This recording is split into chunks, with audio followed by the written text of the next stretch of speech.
Hello friends, welcome you all on this YouTube channel Biotech Beats.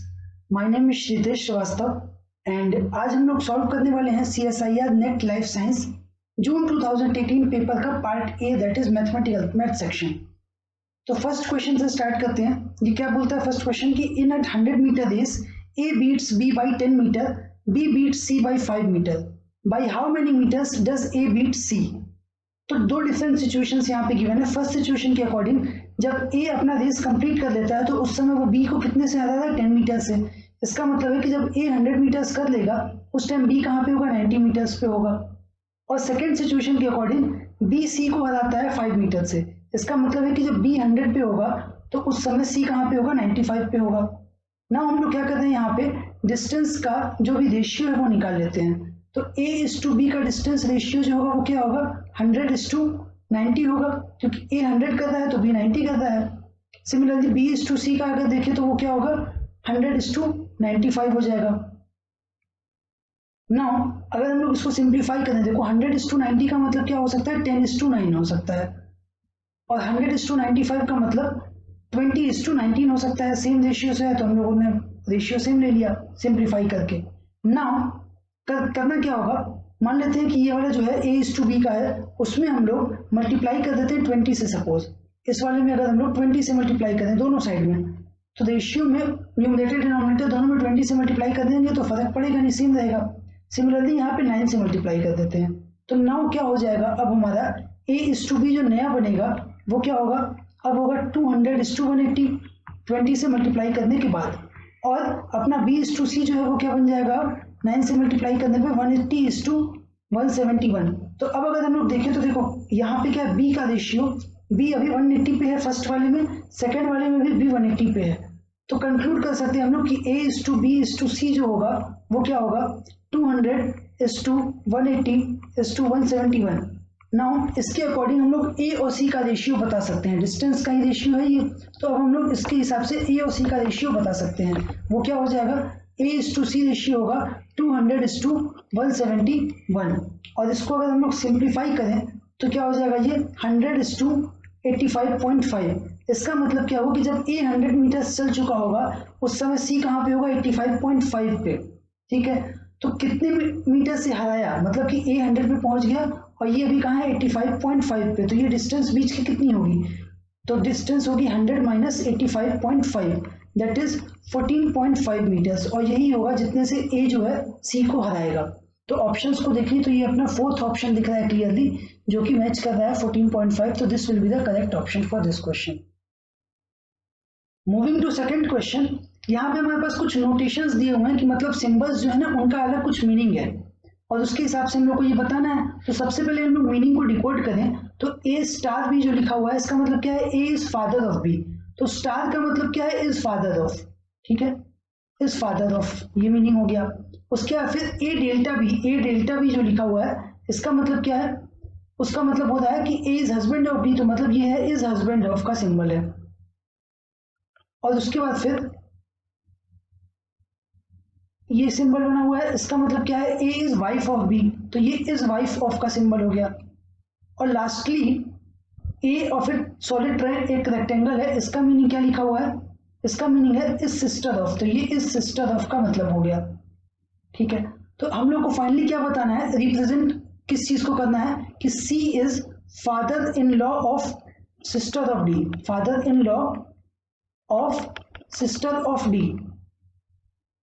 तो अगर हम लोग यहाँ पे बहुत क्लियरली देखें इस सिस्टर ऑफ को क्या रिप्रेजेंट कर रहा है, अगर ऑप्शंस को देखो तो सारे ऑप्शन में F वाला सिंबल F और D के बीच में कॉमन है, सबसे लास्ट में जो आया ना वो कॉमन है, तो F और इस सिस्टर का सिंबल कौन सा था, यही वाला था।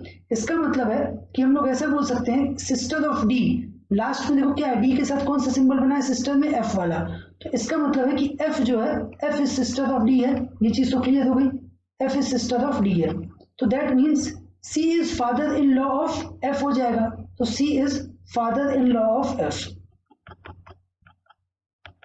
ठीक है, अब अगर हम लोग देखें फादर इन लॉ रिलेशन कैसे मिल सकता है, तो फादर इन लॉ का रिलेशन मिलेगा फादर और हस्बैंड से।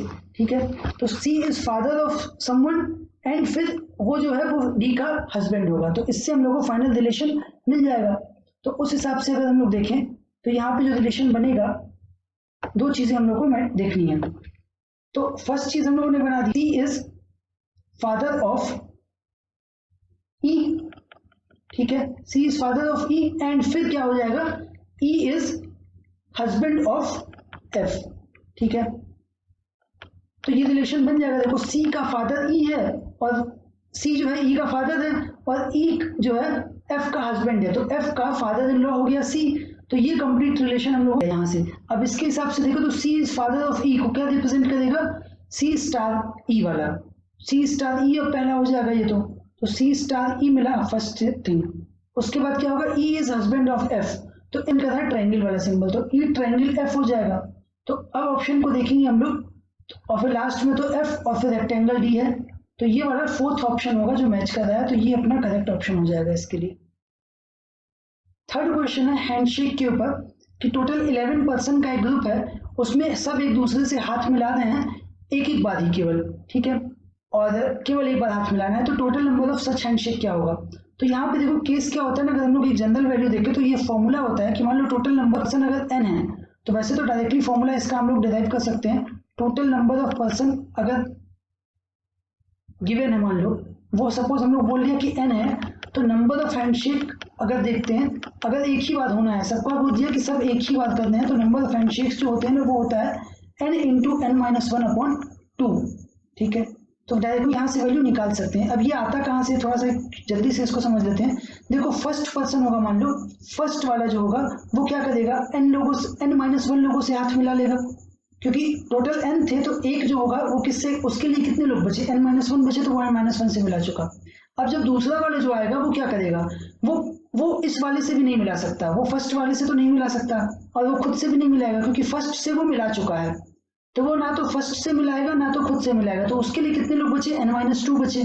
सिमिलरली थर्ड वाले के लिए n माइनस 3 लोग बचेंगे। ऐसे आते आते सबसे लास्ट में कितना बचेगा, 1 पर्सन बचेगा, ठीक है।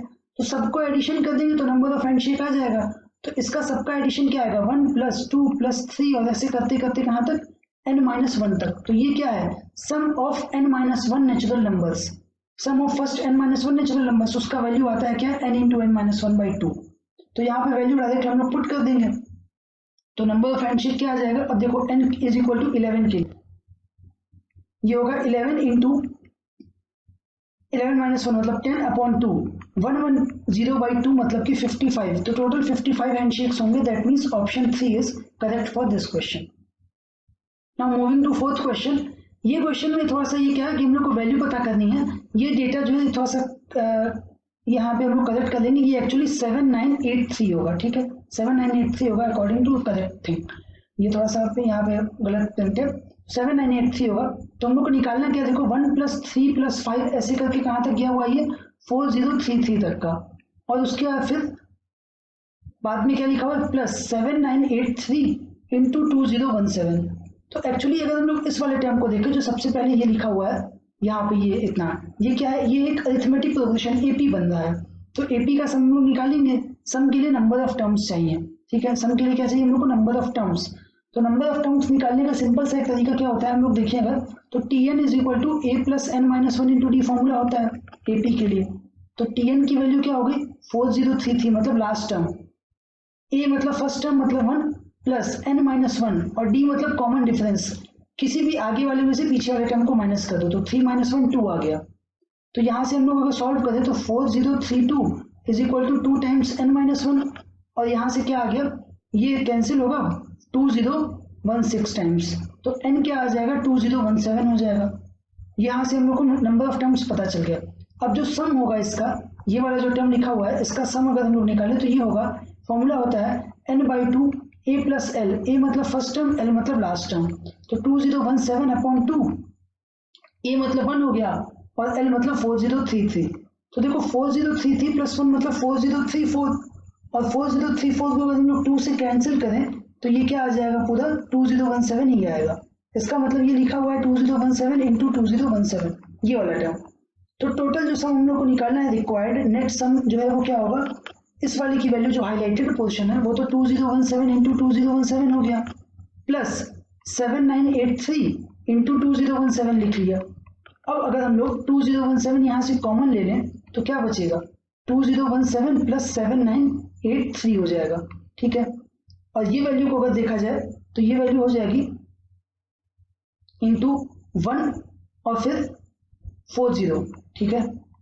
तो 2017 और मल्टीप्लाई होता है 10,000 का, तो 2017 और आगे 40, ये वाला ऑप्शन है फर्स्ट, ये अपना करेक्ट ऑप्शन हो जाएगा इसके लिए। नेक्स्ट फिफ्थ क्वेश्चन में हम लोग को बताना है कि 2017 पावर 2017 में लास्ट डिजिट मतलब यूनिट डिजिट क्या होगी, ठीक है। तो देखो कोई भी नंबर होता है ना, उस पर पावर्स अगर लगी हुई हैं तो बेसिकली उसका यूनिट डिजिट कैसे डिसाइड होता है। अब जैसे मान लो 2017 इंटू 2017 करेंगे, ऐसे करके 2017 टाइम्स मल्टीप्लाई होगा, तो यूनिट डिजिट कहाँ से आएगा, हम लोग को 7 वाले से आएगा, 7 इंटू 7 होगा, फिर जो आएगा उसमें फिर 7 का मल्टीप्लाई होगा, उसी से यूनिट डिजिट मिलना है। तो मतलब 7 को हम लोग 7 की पावर्स में यूनिट डिजिट आना है। तो देखो 7 की पावर 1 क्या होता है, 7 होता है, 7 की पावर 2 जब 2 बार मल्टीप्लाई करेंगे देखो इन दोनों का तो 49 होगा, यूनिट डिजिट क्या आ जाएगा 9। जब 3 टाइम्स करेंगे तो फिर जब इसमें 7 का एक और बार मल्टीप्लाई होगा तो 63 आ जाएगा ना 9 इंटू 7 में, तो 63 में से 3 ले लेंगे यूनिट डिजिट का, फिर 3 में फिर 7 का मल्टीप्लाई करेंगे तो 21 आएगा, तो यूनिट डिजिट पे 1 रहेगा। अब 1 आ गया तो 1 में 7 का करेंगे तो फिर से 7, अब ये क्या होगा देखो रिपीट करेगा हर बार 7931 7931 4 के इंटरवल पे आता रहेगा ऐसे, ठीक है। जितनी पावर होगी 1 पावर पे 7 है, 2 पावर पे 9 है, 3 पावर पे 3 है, 4 पावर पे 1 है। तो तरीका क्या होता है, यहाँ पे हम लोग का जो भी पावर लिखी है मान लो 2017 4 पे रिपीट हो रहा है तो 4 से डिवाइड कर लेते हैं, तो क्या होगा देखो 2016 तो पूरा डिवाइड होगा, 2016 तो पूरा डिवाइड हो जाएगा 4 से, बचेगा क्या रिमाइंडर 1 बच जाएगा, यहाँ से रिमाइंडर डिवीजन देने पे क्या आएगा 1 आएगा। इसका मतलब 2016 टाइम पूरा खत्म हो गया ना साइकिल 4 की, फिर वापस 1 बचा तो 1 पे कहाँ आएगा ये दोबारा, 1 पे इस 7 पे आ जाएगा दोबारा। इसका मतलब है कि रिमाइंडर क्या आएगा इसका 7 होगा, तो रिमाइंडर 7 आ जाएगा, दैट मीन्स ऑप्शन 3 करेक्ट होगा इसके लिए। नेक्स्ट 6 क्वेश्चन है, यहाँ पे हम लोग को दिया हुआ है कि लाइब्रेरियन एक है वो क्या हो रहा है 13 वॉल्यूम इंसाइक्लोपीडिया को अरेंज कर रहे हैं शेल्फ पे left to right in following order of volume number. तो अगर हम लोग बोला जा रहा है कि 13 वॉल्यूम वाला कहाँ पे प्लेस होगा, तो ध्यान अगर दें यहाँ पे तो देखो क्या हो रहा है, पैटर्न जो बन रहा है 8, ठीक है 8 है नंबर, उसके फिर क्या है 11 है, फिर कौन सा नंबर आ गया है 5 आ गया है। तो ये क्या हो रहा है देखो अल्फाबेटिकल ऑर्डर बन रहा है, अल्फाबेटिकल मतलब ई, अल्फाबेट में सबसे पहले आते हैं तो ई से जो भी नंबर स्टार्ट होता है उसको पहले लिख लिया, फिर एफ वाला लिखा, उसके बाद फिर क्या होता है 4 देखो एफ से ही है, 9 एन से, फिर 1 ओ से, 7 वाला एस से, 6 भी एस, 10 वाला भी टी से, 3 वाला टी से, 12 भी टी और 2 भी टी, तो ये टी वाले पैटर्न है। तो अपना जो 13 है ना 13 वो क्या है 13 अगर एक्चुअली अल्फाबेट के हिसाब से देखें तो ये क्या हो जाएगा अब इसमें मतलब कि 3 वाला जो है टी से जो स्टार्ट होता है उसी में आएगा, तो टी वाले में देखो क्या होगा 10 एंड 3, 10 वाला जो नंबर है वो और 3 THREE, तो 13 इसी के पहले होगा क्योंकि ई के तो टी हो गया, अब ई के बाद एच आता है, ठीक है, तो एच देखो दोनों में आ गया, उसके बाद फिर आर से पहले देखो आई आता है, आर से पहले आई आ जाता है, तो इसका मतलब 13 जो है वो 3 से तो पहले होगा और 10 के बाद होगा, तो उसका नंबर क्या आ जाएगा 10 एंड 3 के बीच में, दैट मीन्स ऑप्शन 6 और क्वेश्चन 6 में ऑप्शन 3 करेक्ट होगा। Now moving to 7th question, 9/11 of the members of a parliamentary committee are men. Of the men, 2/3 are from Rajya Sabha. Further, 7/11 of total committee members are from Rajya Sabha. What fraction of total number are women from the Lok Sabha? तो सबसे पहले तो हम लोग क्या करेंगे total जो है मतलब जितने भी लोग हैं यहाँ पे उस पार्लियामेंट्री कमेटी में, तो हम लोग मान लेते हैं कि टोटल जो है वो कितने लोग हैं x लोग हैं, टोटल x लोग हो गए। अगर टोटल x है तो उसमें से मेन कितने होंगे 9/11 मेन है, तो टोटल का 9/11 मतलब कि 9x/11 मेन होगा, तो वुमेन कितनी हुई टोटल, वुमेन टोटल हो जाएंगी 2x/11, x में से 9x/11 को माइनस कर दिए सिंपली। अब आ जाते हैं हम लोग कहानी पे किसके राज्यसभा के, तो ये बोला गया है कि जितने भी मेन हैं उसमें से 2/3 जो है वो राज्यसभा में है, तो राज्यसभा में की अगर हम बात करें तो राज्यसभा में टोटल मेन का 2/3 है, तो मतलब कि 2/3 ऑफ 9x/11 है, वो है मेन राज्यसभा में। और वुमेन कितनी है, तो वुमेन का अगर हम लोग देखा सबसे पहले अच्छा मेन का निकालिए राज्यसभा में, तो अब जो लोकसभा में बचे हुए जो होंगे वो लोकसभा में होंगे, 2/3 अगर राज्यसभा में आ गए तो लोकसभा में कितने होंगे? 1/3 हो जाएंगे, ठीक है। तो वो 1/3 हो जाएंगे इंटू 9x/11। किसका नंबर है? ये मेन का ही नंबर है, ये दोनों मेन के ही नंबर है। अब उसके बाद आ जाते हैं कि नेक्स्ट डेटा पे, तो 7/11 of total committee members are from Rajya Sabha, तो 7x/11 हो जाएंगे टोटल। ये टोटल कहाँ से है? राज्यसभा से है, 7x/11। तो 7x/11 अगर राज्यसभा से है तो लोकसभा में कितने होंगे? 4x/11 हो जाएंगे, ठीक है। टोटल x थे, 7x/11 राज्यसभा में गया तो लोकसभा में 4x/11 हो गए। अब यहाँ पे बात की जाती है, क्या पूछा है हम लोग को कि टोटल का कितना फ्रैक्शन वुमेन लोकसभा से है, वुमेन लोकसभा से है। तो वुमेन इन लोकसभा कितना कैसे निकालेंगे? वुमेन इन लोकसभा मतलब टोटल लोकसभा वाले, टोटल इन लोकसभा माइनस मेन इन लोकसभा, ठीक है। तो देखो यहाँ पे टोटल जो है लोकसभा में जितने लोग हैं वो निकाला हुआ है हम लोगों ने, ये टोटल इन लोकसभा ये निकाल लिया 4x/11। तो यहाँ से ये 4x/11 हो गया और माइनस ये क्या आया? मेन इन लोकसभा। तो लोकसभा में मेन कितने हैं ये यहाँ पे देखो निकाले हुए हैं ये वैल्यू, और इस वैल्यू को अगर सिंप्लीफाई करो तो देखो ये 3 से 3 टाइम्स कैंसिल हो रहा है, तो एक्चुअली ये 3x/11 ही लिखा है। तो 3x/11 ले लिए तो ये आ गया 11 और 4x माइनस 3x मतलब x केवल। तो x का टोटल थे तो 1/11 पोर्शन बचा जो कि वुमेन इन लोकसभा का है, तो ऑप्शन 1 करेक्ट हो जाएगा इसका यहाँ पे। Next question number 8, when a farmer was asked as to how many animals he had, he replied that all but 2 were cow, all but 2 were horse and all but 2 were pigs. How many animals did he have? तो let us assume कि total जो है उसके पास वो क्या है? x है, तो टोटल x है। अब ये बोल रहा है कि जितने हैं उसमें से 2 को छोड़ के बाकी सारे क्या है? पहला उसने बोला कि जितने हैं उसमें से 2 छोड़ करके काउज हैं, तो काउज का नंबर क्या हो जाएगा? टोटल काउज उसके पास होंगी x-2। फिर बोल रहा है कि जितने हैं उसमें से 2 छोड़ के बाकी हॉर्स हैं, तो हॉर्स का भी नंबर क्या हो जाएगा? Same x-2। एंड पिग्स के बारे में भी सेम बात कि ऑल बट 2, तो वो भी क्या हो गया? x-2। ये तीनों हैं, दैट मीन्स इन तीनों को अगर हम ऐड करें तो वो टोटल एनिमल उसके पास आ जाएंगे। तो x-2 plus x-2 plus x-2, ये वैल्यू क्या आ गई? x आ गई। तो देखो x 3 टाइम्स है 3x, 2 माइनस करके तो -6 हो गया is equal to x। x को इधर शिफ्ट किए तो 3x माइनस x मतलब 2x इज इक्वल टू 6। तो यहाँ से x क्या आ गया? 3। तो मतलब उसके पास टोटल कितने एनिमल्स हैं? 3 हैं। तो ये आंसर 1 जो है अपना करेक्ट होगा इसके लिए। तो चलते हैं क्वेश्चन 9 की तरफ। 9 क्वेश्चन क्या है? Mohan lent Gita as much money as she already had, she then spent 10। Next day he again lent as much money as Gita now had and she spent 10 again. On the third day Mohan again lent as much money as Gita now had and she again spent 10. If Geeta was left with no money at the end of third day, how much money did she have initially? तो सबसे पहले हम लोगों ने assume कर लिया, मान लो कि इनिशियल में उसके पास कितना है? x है। गीता के पास इनिशियल में कितना है? x है, x रुपीज है। तो होगा क्या कि मोहन उसको उतने ही पैसे दे रहा है, तो फर्स्ट टाइम में मोहन ने उसको कितना दे दिया? x और दे दिया, x दे दिया। तो अब टोटल कितना हो गया उसके पास? 2x हो गया, और उसमें खर्चा कितना कर दिया? Spent 10 rupees. अब रिमेनिंग कितना बचा है उसके पास? रिमेनिंग बचा है 2x माइनस 10 रुपीज। ये दिन खत्म हो गया। अब सेकेंड डे में देखो क्या होगा? सेकेंड डे में उसके पास इतना पैसा बचा है, अब क्या होगा? फिर से आया मोहन और उतने ही पैसे दे दिया, तो मोहन ने उसको फिर से कितना दे दिया? जितना बचा था, मतलब कि 2x माइनस 10। तो अब टोटल उसके पास क्या हो गया? टोटल हो गया उसके पास 4x माइनस 20, ठीक है। 4x माइनस 20 हो गया। फिर इसमें से इसने 10 तो खर्च कर दिया फिर से, तो स्पेंड फिर से क्या हो गया? 10। अब रिमेनिंग क्या बचा होगा इसके पास? रिमेनिंग होगा 4x माइनस 20 माइनस 10, मतलब कि 4x माइनस 30 बचा होगा अब इसके पास। अब ये दो सेकेंड डे भी इस तरह से खत्म हो गया।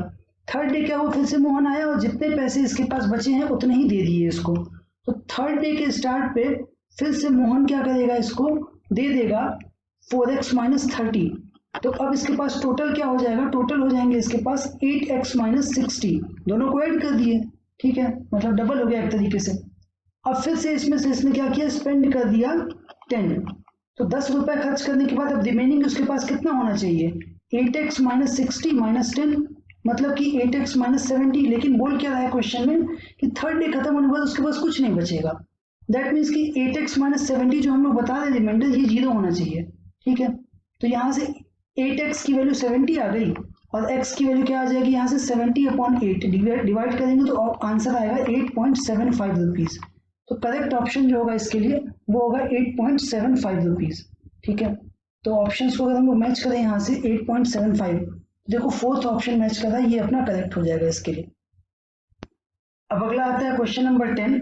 इन a sequence of 24 positive integers the product of any two consecutive integers is 24। If the 17th member of sequence is 6 then 7th member is, तो क्या होता है ना कि मान लो ऐसे A1 A2 A3 ऐसे करके टोटल हमारे पास क्या है A24 तक के नंबर्स हैं, और बोल क्या रहा है कि कोई भी दो कॉन्जिक्यूटिव ले लो उसका प्रोडक्ट कितना है 24 है। मतलब A1 इंटू A2 ले लो या फिर A2 इंटू A3 ले लो, फिर A3 इंटू A4 ले लो, ऐसे करके कुछ भी ले लो, और फिर या तो A23 इंटू A24 ले लो, सबका सम प्रोडक्ट क्या आ रहा है 24 ही आ रहा है। बीच में क्या बोला कि 17th मेंबर जो है वो 6 है, तो 17th वाला जो है उसको अगर 6 लें तो हम लोग ऐसा बोल सकते हैं ना कि A16 इंटू A17 कॉन्जिक्यूटिव है, इसकी वैल्यू भी 24 होनी चाहिए, या फिर A17 इंटू A18 ये भी क्या होना चाहिए 24 होना चाहिए, ठीक है। तो यहाँ से देखो क्या दिखा कि 17th नंबर तो 6 है, मतलब यहाँ पे दोनों ही जगह पे A17 की जगह 6 रख दो, तो इस वाले से 6 जब रखेंगे ना तो देखो 6 4 टाइम्स जाएगा 24 से, तो A16 की वैल्यू 4 आ गई।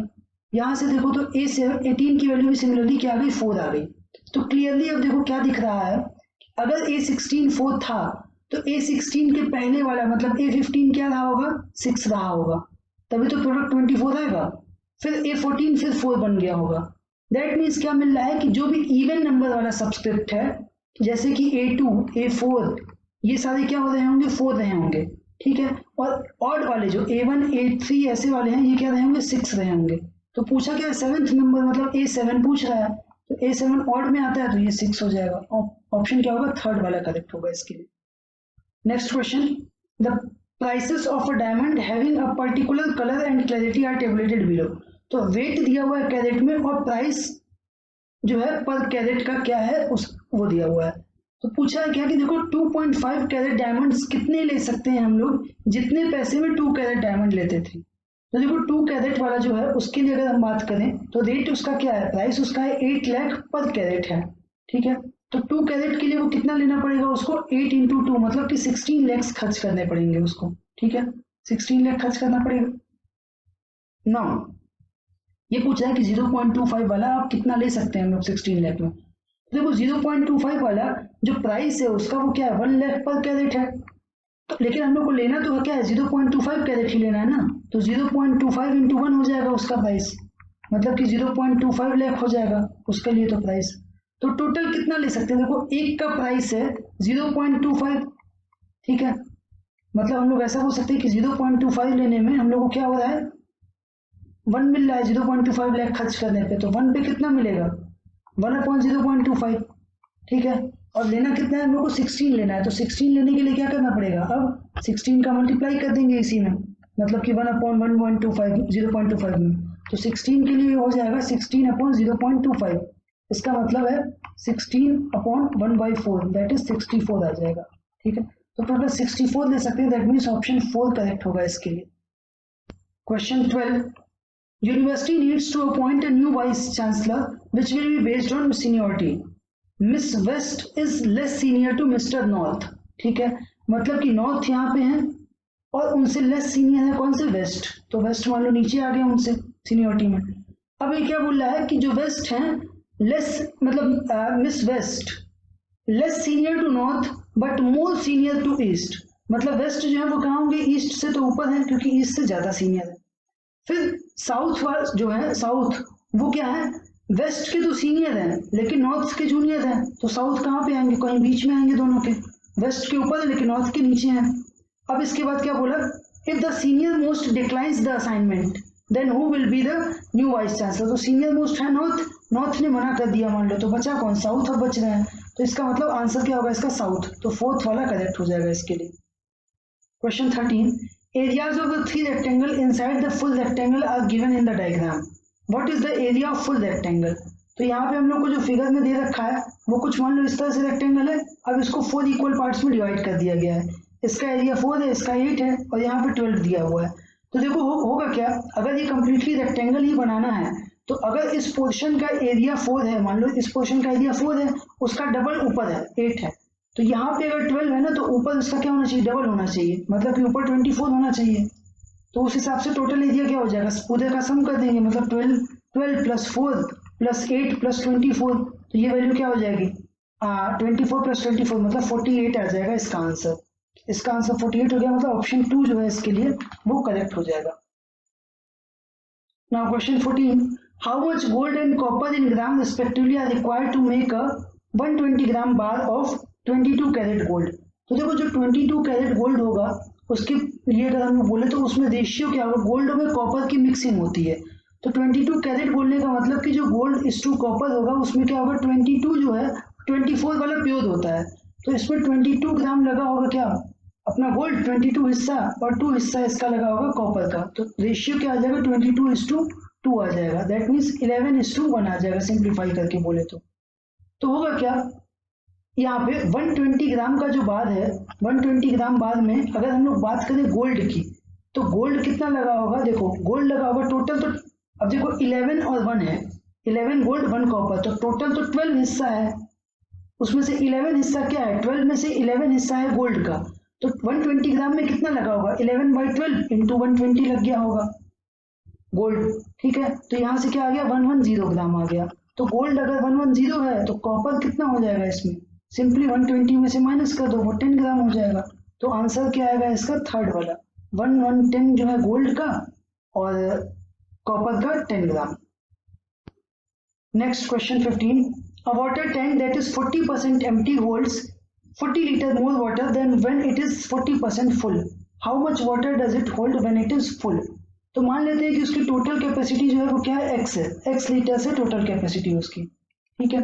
तो 40% जब एम्प्टी है तो 40% एम्प्टी बोलने का मतलब क्या होगा, 60% फुल है, तो 60% फुल मतलब कि 60/100 इंटू एक्स वो भरा हुआ है, 60% मतलब 60/100 होता है, और ये कितना है, ये एक्चुअली है 40 लीटर, 40 लीटर ज्यादा है जब ये 40% फुल था, तो 40% फुल वाला केस क्या होगा 40/100 इंटू एक्स हो जाएगा फुल, और इसमें अगर हम लोग 40 ऐड कर दें तो हम लोग को ये वाला केस मिलेगा, ऐसा क्वेश्चन में लिखा हुआ है। तो अब इसको सॉल्व कर लो बस, तो ये हो जाएगा 6, ये तो वैल्यू लिखी हुई है 3/5 x is equal to 2/5x plus 100 plus 40 sorry, तो माइनस हो जाएगा ये 3/5 3x/5 minus 2x/5 is equal to 40 हुआ। तो इस हिसाब से ये क्या आ गया 5 एलसीएम हो गया और ऊपर आ गया 3x माइनस 2x बोले तो x इज इक्वल टू 40, तो x आ जाएगा अपना 40 इंटू 5 मतलब कि 200 लीटर्स, तो ऑप्शन 4 इसका करेक्ट हो जाएगा। Now question 16, if all the angles of a triangle are a prime number which of the following could be one such angle. तो देखो ट्रायंगल में क्या होते हैं 3 एंगल्स हैं, तो 3 एंगल मान लो ए बी सी है, तो तीनों का सम अगर करते हैं तो कितना आना चाहिए 180 आना चाहिए, ट्रायंगल के तीनों एंगल्स का सम होता है 180, मान लो ये ट्रायंगल है अपना ए बी सी। अब जनरली एक बात क्लियर है कि ये जो नंबर है ये क्या है, एक इवन नंबर है, और 3 नंबर्स हैं उनको ऐड करना है तो इवन आना चाहिए। तो इतना तो कंफर्म है कि देखो अगर मान लो तीनों ऑड हो जाए, तीनों, क्योंकि प्राइम नंबर की बात चलिए, प्राइम नंबर मेजॉरिटी क्या होते हैं, एक 2 ऐसा नंबर है प्राइम नंबर जो कि इवन है, बाकी सारे कैसे होते हैं ऑड होते हैं, रेस्ट जो भी हैं। तो देखो अगर तीनों ऑड हो जाएं तो क्या होगा, सम हम लोगों को 180 नहीं मिल सकता, क्योंकि तब सम इवन नहीं आएगा, 3 ऑड्स का सम इवन का भी नहीं हो सकता। इसका मतलब एक एंगल तो 2 जरूर होना पड़ेगा, एक एंगल 2 रहेगा, 1 एंगल जो है वो 2 डिग्री होगा, और बाकी जो रेस्ट हैं दोनों बचे हुए वो क्या हो जाएंगे 180 माइनस 2 डिग्री, मतलब कि 178 उनका सम आ जाएगा। ये बात क्लियर हो गई ना। ऑप्शंस के हिसाब से अगर देखो तो अगर एक एंगल सपोज 89, बाकी जितने ऑप्शंस हैं मतलब 79, 59 और 29 को अगर हम लोग लें तो सम आना चाहिए 178 मान लो, और एक एंगल अगर 79 है तो दूसरा वाला कितना होगा 99 हो जाएगा, जो कि प्राइम नहीं है, तो ये केस नहीं हो सकता। अगर 59 मान लो ले लें एक एंगल और सम 178 लेना है, ठीक है, तो उस केस में जो दूसरा वाला एंगल बचेगा वो क्या होगा 119, वो भी प्राइम नहीं है, ठीक है। सिमिलरली 29 ले लेते हैं, तो 29 पे भी जो आ रहा है वो भी प्राइम नहीं होगा, जो दूसरा एंगल आएगा, तो केवल बचा के 89 वाला बच रहा है। 89 अगर एक लेंगे तो दूसरा भी 89 लेना पड़ेगा, क्योंकि बस सम करना है 178 और ये दोनों क्या है, प्राइम नहीं है। तो इसलिए करेक्ट ऑप्शन क्या होगा इसके लिए, 89 वाला, that means first option. So that's all for this video. यहाँ पे हम लोगों ने पार्ट ए मतलब के 16 क्वेश्चन सॉल्व कर लिए हैं। तो आई होप कि ये वीडियो आप लोगों को अच्छी लगी होगी। ज़्यादा से ज़्यादा अपने फ्रेंड्स तक इसको शेयर करिए, जिससे कि मैक्सिमम लोग इस वीडियो के थ्रू बेनिफिट ले सकें, सॉल्यूशन को समझ सकें। Thank you.